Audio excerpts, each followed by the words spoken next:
it's incredibly difficult if you're one of these or one of us to get through to that decision maker, right? Even the most friendly, approachable, open-minded attorney or doctor can't take these calls. They would never have time to practice medicine or practice law or do the things that they do to make money.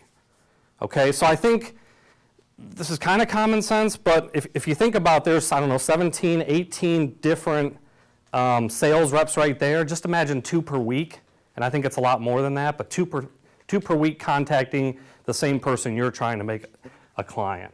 It's a lot. Okay, so how do you distinguish yourself from the competition? How do you set yourself apart? How do you get that decision maker on the phone or schedule that meeting?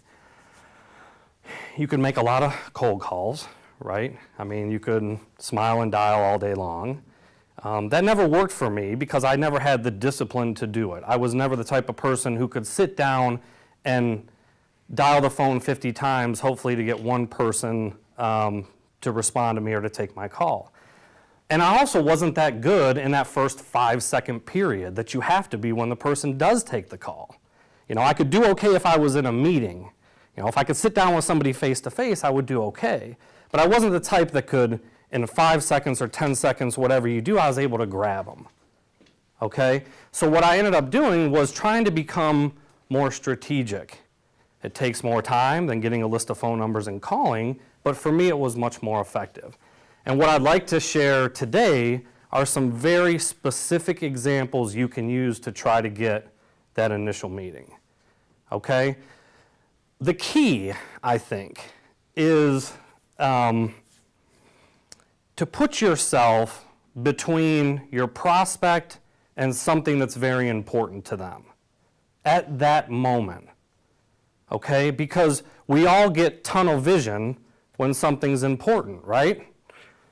I want to put myself between my prospect and something that might be bothering them, they're concerned about, something they know needs addressed. Okay? I know that applies to me today, so I knew I had to come talk to this group. And so yesterday I spent the day preparing for it. I don't want to look like a fool in front of anybody. That still may happen before the end of the session, but I would prefer that not to happen. So I spent a good amount of yesterday prepping for this and also putting together the PowerPoint and kind of getting my talking points together. I didn't take calls from salespeople yesterday, right? I didn't take calls from even people that had non-urgent matters that I deal with on a regular basis.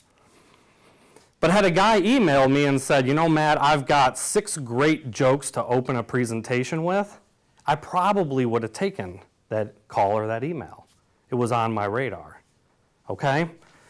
So in the end, when you're approaching, I think, again, the doctor, the lawyer, the accountant, or I mean, any busy professional, right? But those groups in particular, you've got to somehow get into something that's important to them.